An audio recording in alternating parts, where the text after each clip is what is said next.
पिछली बार जब मैं बोला तो शायद मैंने आपको थोड़ा कष्ट भी पहुंचाया, क्योंकि मैंने इतनी जोरों से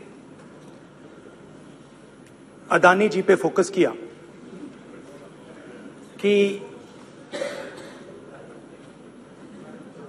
जो आपके सीनियर नेता हैं शायद उनको थोड़ा कष्ट हुआ। तो वो जो उनको कष्ट हुआ,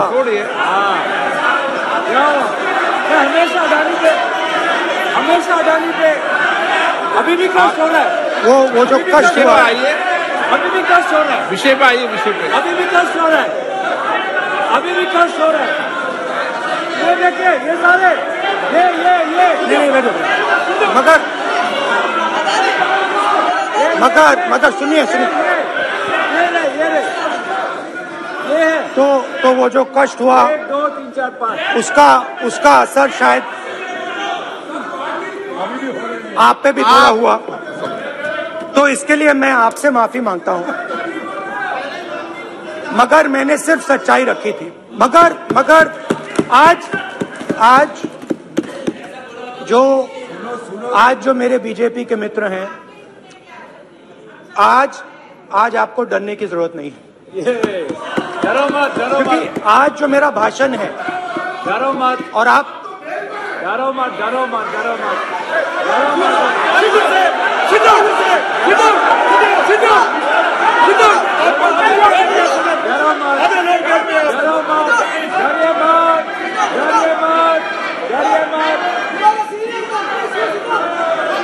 स्पीकर सर, अरे बैठे ब्रदर।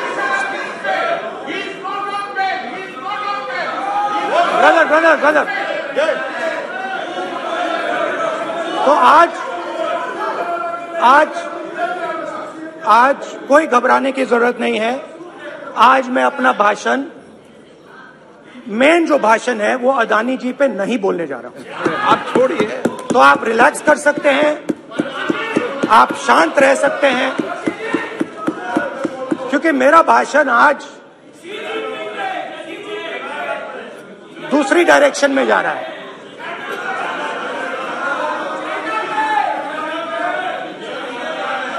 रूमी ने कहा था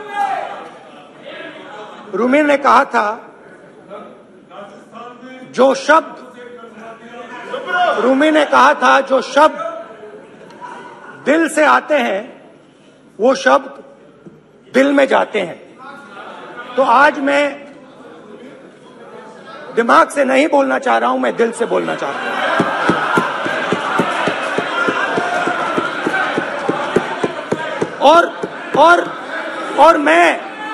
और मैं आज आप लोगों पर इतना आक्रमण नहीं करूंगा। मतलब एक दो गोले जरूर मारूंगा, मगर इतना नहीं मारूंगा। तो आप रिलैक्स कर सकते हैं। डरिए मत।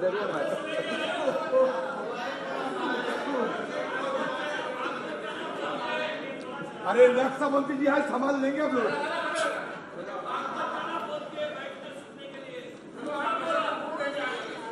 पिछले साल 130 दिन के लिए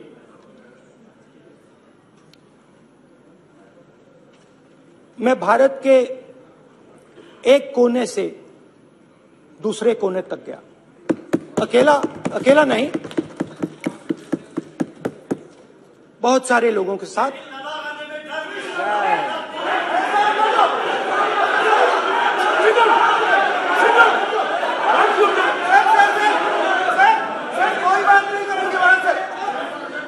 सर, ये हमारा टाइम खत्म करने का साजिश है। प्रधानमंत्री बोलेंगे ऐसे ही होगा सर। सारे समय निकल गए। समुद्र अधीर समुद्र के तट से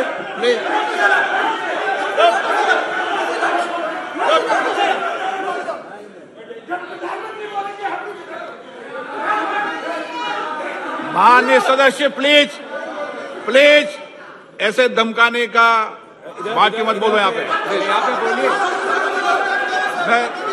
हाँ प्लीज। मैं समुंदर के तट से कश्मीर की बर्फीली पहाड़ी तक चला। नहीं, लद्दाख को मैंने नहीं छोड़ा। यात्रा अभी खत्म नहीं हुई है, यात्रा जारी है और जरूर लद्दाख आएंगे, घबराइए मत। बहुत सारे लोगों ने मुझसे पूछा यात्रा के दौरान, यात्रा के बाद कि राहुल तुम क्यों चल रहे हो, क्या तुम्हारा लक्ष्य क्या है, कन्याकुमारी से कश्मीर तक क्यों जा रहे हो। और जब वो मुझसे पूछते थे, शुरुआत में मेरे मुंह से जवाब नहीं निकलता।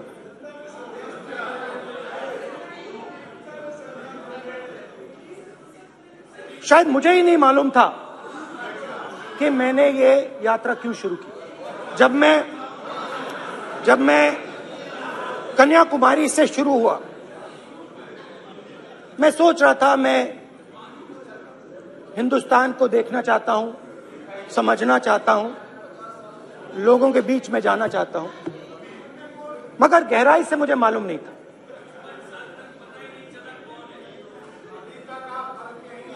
थोड़ी देर में मुझे बात समझ आने लगी।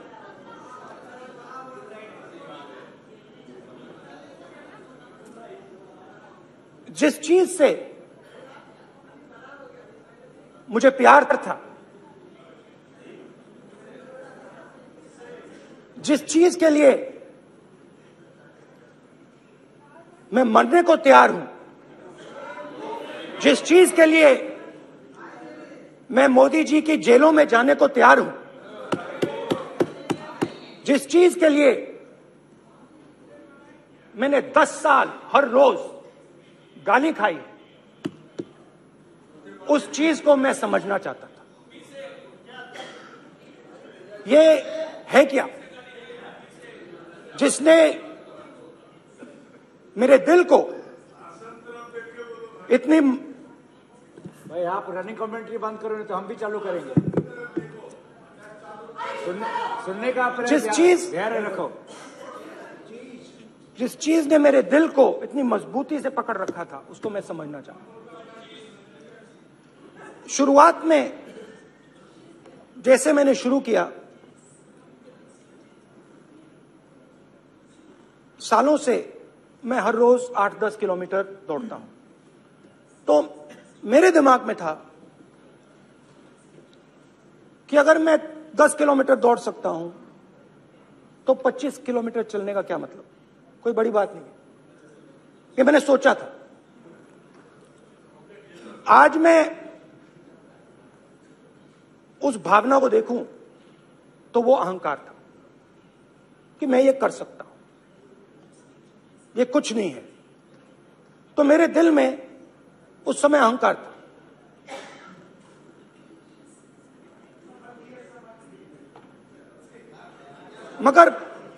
मगर भारत अहंकार को एकदम मिटा देता है, 1 सेकंड में मिटा देता है। तो हुआ क्या, 2-3 दिन में मेरे घुटने में दर्द शुरू हो गया। पुरानी इंजरी थी और जबरदस्त दर्द। हर रोज मैं उठूं और मेरे घुटने में दर्द, हर कदम में दर्द। तो पहले 2-3 दिनों में जो अहंकार था, जो मतलब भेड़िया जो निकला था, वो चींटी बन गई एकदम।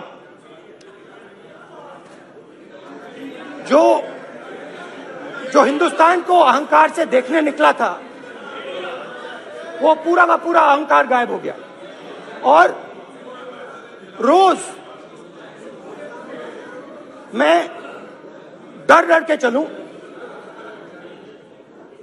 कि क्या मैं कल चल पाऊंगा। ये मेरे दिल में डर था, और जब भी ये डर बढ़ता था, कहीं ना कहीं से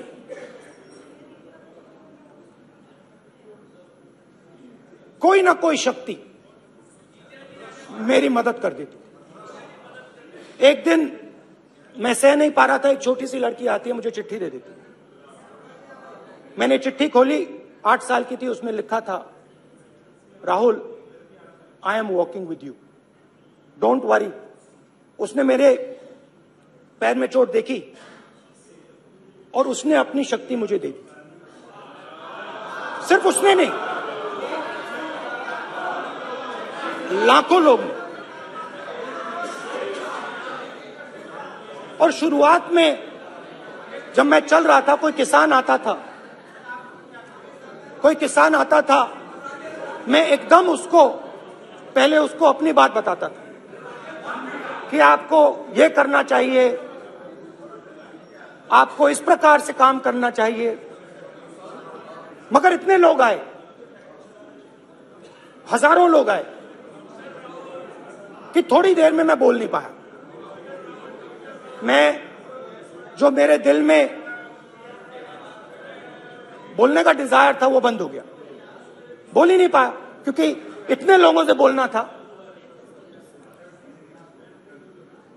और एक सन्नाटा सा छा गया,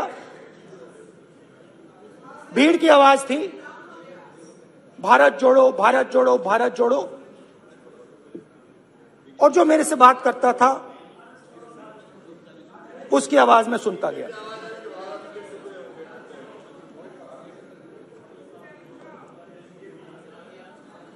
हर रोज सुबह 6 बजे से रात 7-8 बजे तक आम आदमी, गरीब, अमीर, बिजनेसमैन, किसान, मजदूर, सबकी आवाज।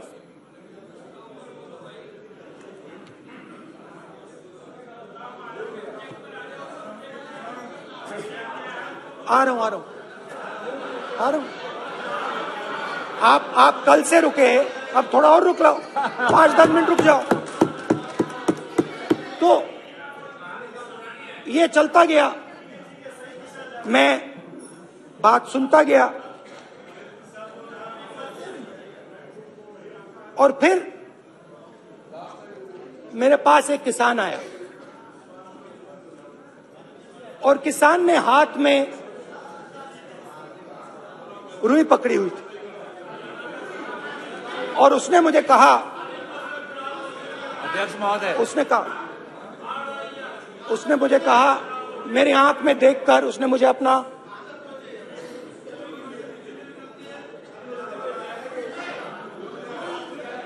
वो रुई का बंडल दिया, और उसने कहा, राहुल जी, यही बचा है मेरे खेत का, यही बचा है, और कुछ बचा नहीं है। मैंने उससे, जो मैं नॉर्मली सवाल पूछता था, भैया आपको बीमा का पैसा मिला, वो पूछा, बीमा का पैसा मिला, वो पूछा। और किसान ने मेरा हाथ पकड़ा। किसान मुझे कहता है कि नहीं राहुल जी, मुझे बीमा का पैसा नहीं मिला, हिंदुस्तान के बड़े उद्योगपतियों ने वो मुझसे छीन लिया। मगर इस बार बड़ी अजीब सी चीज हुई।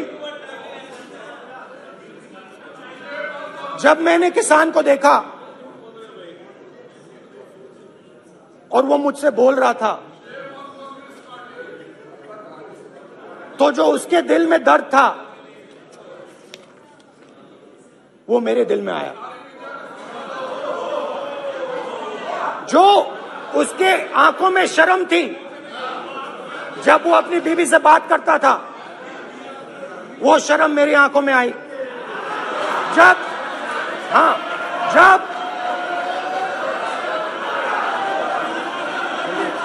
जब उसकी जो भूख थी वो मुझे समझ आई,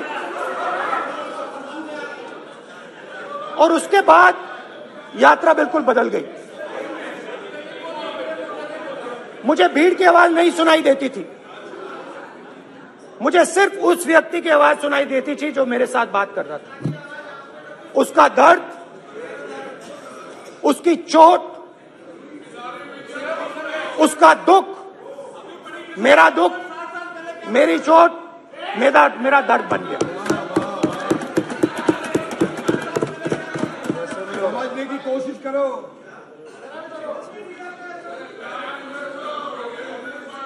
भाइयों और बहनों, लोग कहते हैं कि ये देश है, कोई कहता है ये अलग अलग भाषाएं हैं, कोई कहता है ये जमीन है, मिट्टी है, कोई कहता है ये धर्म है, ये सोना है, ये चांदी है। मगर भाइयों और बहनों, सच्चाई है कि ये देश एक आवाज है, ये देश सिर्फ एक आवाज है। ये देश इस देश की लोगों की आवाज है, इस देश के लोगों का दर्द है, दुख है, कठिनाइयां हैं। और अगर हमें इस आवाज को सुनना है तो हमारे दिल में जो अहंकार है, हमारे जो डिजायर्स हैं, हमारे जो सपने हैं, उनको हमें परे करना पड़ेगा। जब हम अपने सपनों को परे करते हैं तब हमें हिंदुस्तान की आवाज सुनाई देती है, तब तक हिंदुस्तान की आवाज हमें नहीं सुनाई देती। अब आप कहोगे ये बात मैंने नॉन कॉन्फिडेंस मोशन में क्यों रखी? इसका क्या मतलब है कि भारत एक आवाज है, भारत लोगों का दुख है, भारत लोगों का कष्ट है, मुश्किलें हैं। क्योंकि भाइयों और बहनों,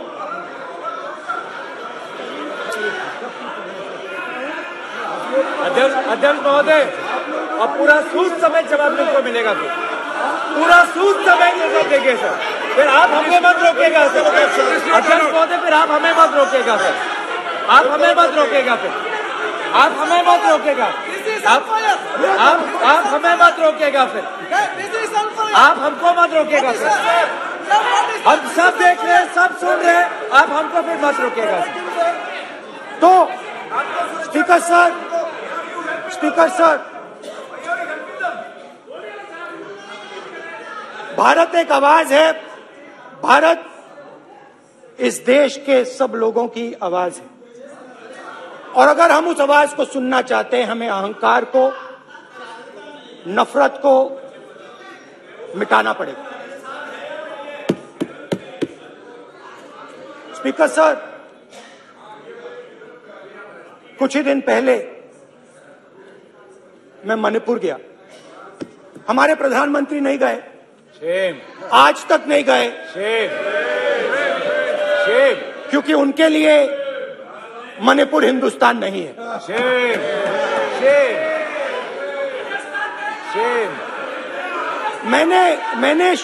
मैंने मणिपुर शब्द प्रयोग किया, मगर आज की सच्चाई यह है कि मणिपुर नहीं बचा है। मणिपुर को आपने दो भाग में कर दिया है, मणिपुर को आपने बांट दिया है, तोड़ दिया है। मैं मणिपुर में रिलीफ कैंप्स में गया, रिलीफ कैंप में आज जा रहा हूं,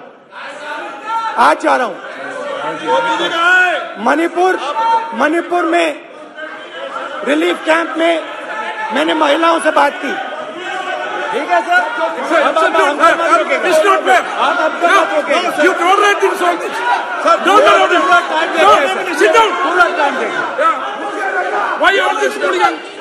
कल देखेंगे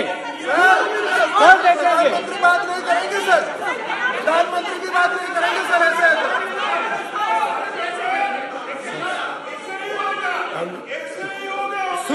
एक मैं जवाब मणिपुर मिलेगा गया और मणिपुर के कैंप्स में मैंने महिलाओं से बात की, बच्चों से बात की,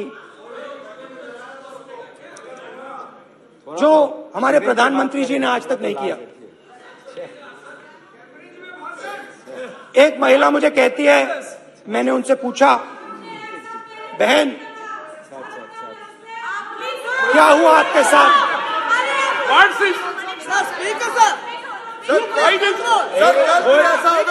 एक एक मंत्री बोल रहे, एक एक मंत्री खड़े होके बोल रहे, एक एक मंत्री खड़े होके ऐसे कर रहे, एक एक मंत्री खड़े होंगे तो पूरे सांसद खड़े होंगे यहाँ पे, पूरे सांसद खड़े होंगे यहाँ पे, बैठे नहीं है चुपचाप करिए, पूरे सब खड़े होंगे, पूरे सब खड़े होंगे, कल कांग्रेस पार्टी ने पूरा देश खड़ा होगा आपके खिलाफ, तो पूरा देश कल आपके खिलाफ खड़ा होगा।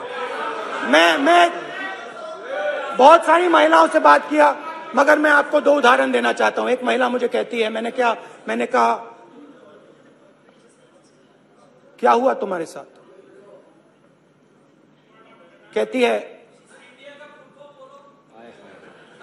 मेरा छोटा सा बेटा, महिला का सम्मान करें प्लीज, ये सम्मान, एक ही बच्चा था मेरा, कोई शर्म कर लो गल एक ही बच्चा था मेरा,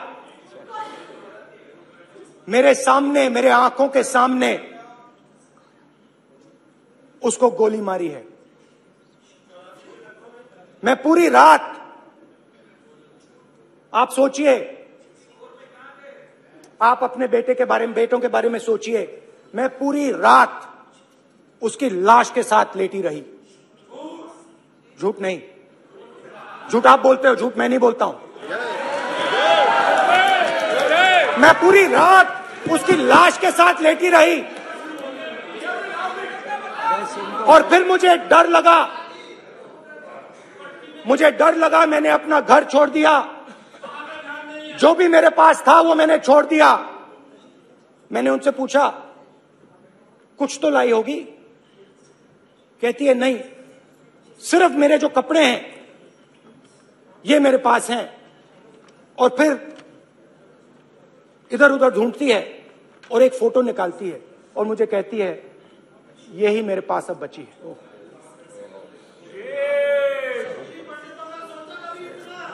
एक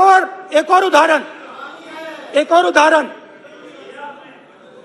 दूसरे कैंप में मैं, एक महिला मेरे सामने आती है, मैं उससे पूछता हूं, तुम्हारे साथ क्या हुआ? क्या हुआ तुम्हारे साथ? और जैसे ही मैंने ये सवाल पूछा,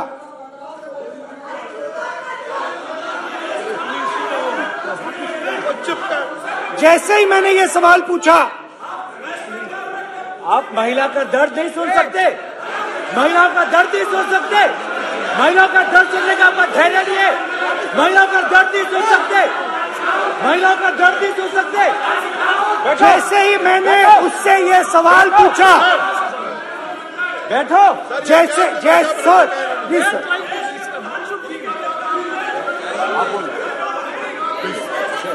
शर्म करिए, शर्म करिए। जैसे ही मैंने उससे सवाल पूछा, तुम्हारे साथ क्या हुआ, शर्म नहीं है तेरे को? वैसे ही एक सेकंड में वो कांपने लगी। उसने अपने दिमाग में वो दृश्य देखा और वो बेहोश हो गई, मेरे सामने कांपती हुई बेहोश हो गई। तो ये मैंने आपको सिर्फ दो उदाहरण दिए हैं। स्पीकर सर, इन्होंने मणिपुर में हिंदुस्तान की हत्या की है, सिर्फ मणिपुर की नहीं, हिंदुस्तान की हत्या की है। इनकी राजनीति ने मणिपुर को नहीं, हिंदुस्तान को मणिपुर में मारा है। हिंदुस्तान को कत्ल किया है, हिंदुस्तान का मर्डर किया है मणिपुर में।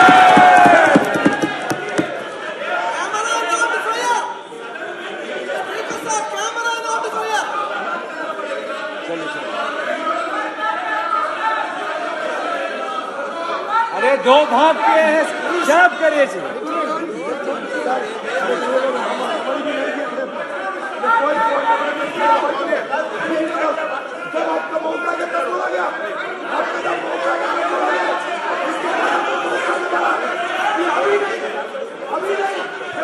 माननीय सभी सदस्यों से कहूंगा शांति रखें, प्लीज प्लीज। मणिपुर, हाँ क्या बोल रहे हैं? अब बोलिए। एक अरे भाई क्या बात है? क्यों बात कर सकते हैं? क्या बात करते हैं? इन्होंने राहुल गांधी ने आज सदन में पानी पी रहे हैं भाई। आप क्या बात करते? बैठो सर, ये राहुल गांधी ने आज जो बातें कही है इस सदन में बहुत ही बात किया है। मैं उनसे एक सवाल पूछना चाहता हूँ। 7 दशक चारों लोगों को नॉर्थ ईस्ट में क्या हुए हैं, इसका जिम्मेदार कांग्रेस पार्टी है। राहुल गांधी को माफी मांगना चाहिए। राहुल गांधी का कांग्रेस पार्टी 60 साल से ज्यादा इस देश को शासन किया है। नॉर्थ ईस्ट को इन्होंने खत्म किया है। आज नॉर्थ ईस्ट में जितना मिलिटेंसी है ये कांग्रेस पार्टी ने पैदा किया है। क्या बात करते हैं? क्या बात करते हैं? आज नॉर्थ ईस्ट में सारा मिलिटेंट ग्रुप है, सारा कांग्रेस पार्टी की वजह से चला हुआ है।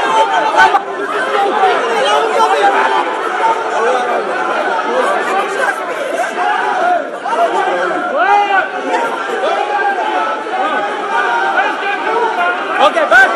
Aja, back. Hemant, सबको पीछे ले आओ. Back. Highway. हो गया. प्रतापन. हो गया. आप भाषण नहीं सुनना चाहते हैं? आप भाषण नहीं सुनना चाहते?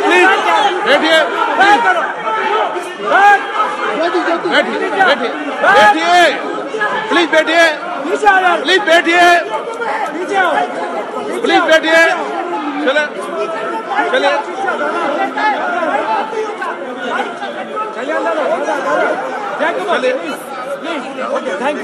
Thank you. सबसे बड़ा थैंक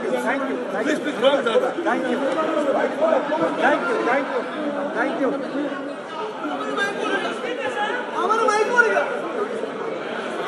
एक मिनट बैठिए, एक मिनट प्लीज बैठिए,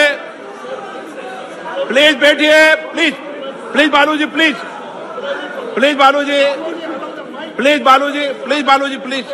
एक मिनट प्लीज बैठिए।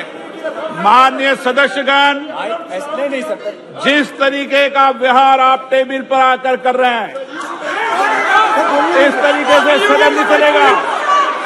ये तरीका ठीक नहीं है। जब मैंने किसी को कहा है तो कहा है, ऐसा सदन नहीं चलेगा। आप सदन नहीं चलाना चाहते, अलग बात है। अब अपनी बात कहिए, गलत तरीका है। नो, ऐसा सदन चलने वाला नहीं है। जो माननीय सदस्य टेबल पर हैं उनके खिलाफ कार्रवाई होगी। प्लीज बैठिए, आप भी बैठिए। माननीय मंत्री जी, प्लीज बैठिए। भारत माता, प्लीज बैठिए। भारत माता, प्लीज बैठिए। Please brother. मैं बहुत शांति से सुन रहा हूं। इसका तरीका ये नहीं है उचित हो कि आप टेबल पर आए। नहीं, गलत तरीका ये। आप जैसे मैंने माननीय सर प्लीज ब्रदर प्लीज भाई पानी लो। जैसे मैंने भाषण के शुरुआत में बोला, भारत एक आवाज है। भारत हमारी जनता की आवाज है, दिल की आवाज है। उस आवाज की हत्या आपने मणिपुर में की। इसका मतलब भारत माता की हत्या आपने मणिपुर में की।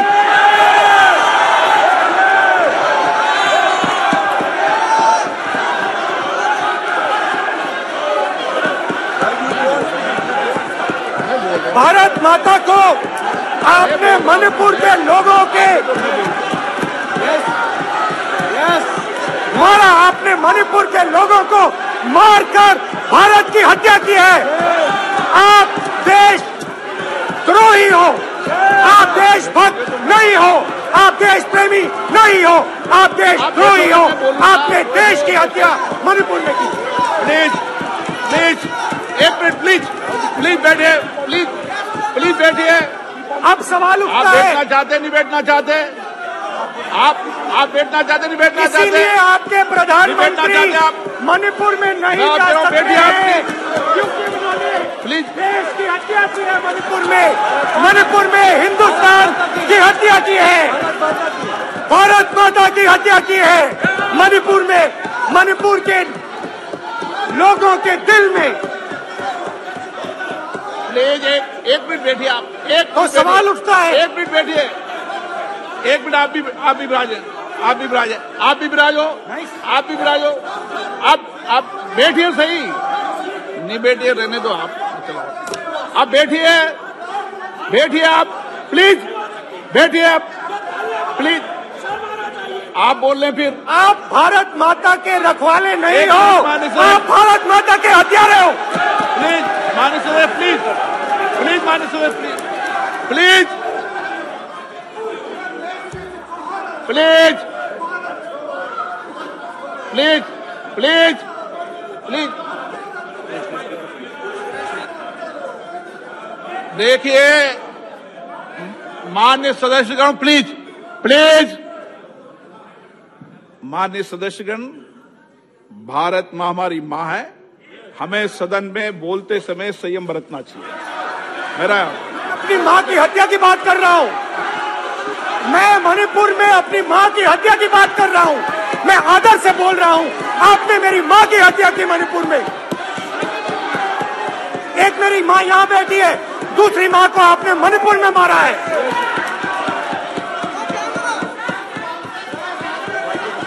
और हर रोज जब तक आप हिंसा को बंद नहीं करोगे, तब तक आप मेरी मां की हत्या कर रहे हो। हिंदुस्तान की सेना मणिपुर में एक दिन में शांति ला सकती है। हिंदुस्तान की सेना का प्रयोग नहीं कर रहे हो, क्योंकि आप हिंदुस्तान को मणिपुर में मारना चाहते हो।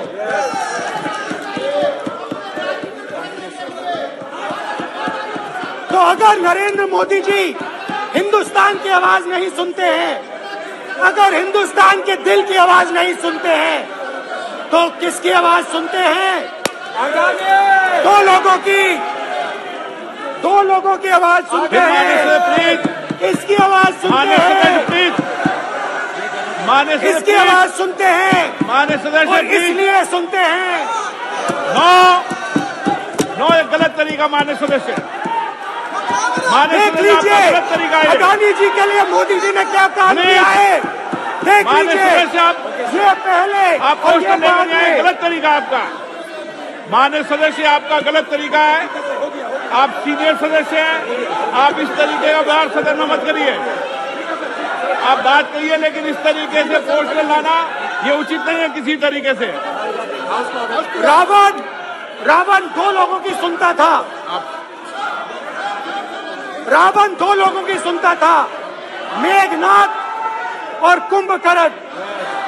वैसे ही नरेंद्र मोदी दो लोगों की सुनते हैं, अमित शाह और अडानी। भाई और बहनों, लंका को हनुमान ने नहीं जलाया था, लंका को रावण के अहंकार ने जलाया था। प्लीज माननीय सदस्य, आप संयमित बोले। आप ये सदन है, आप तरीके से बोलिए। माननीय राम ने रावण को नहीं मारा था, रावण के अहंकार ने रावण को मारा था। आप पूरे देश में केरोसिन फेंक रहे हो, पूरे देश में आप केरोसिन फेंक रहे हो। आपने मणिपुर में केरोसिन फेंकी और फिर चिंगारी लगा दी।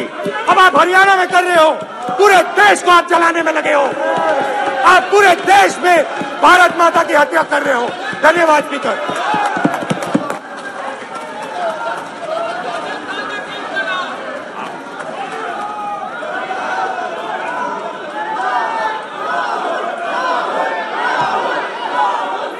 आप सदन में किस तरीके का बोलना चाहते हैं? ये सदन है, माननीय सदस्य संसद है। प्लीज बैठिए, प्लीज बैठिए।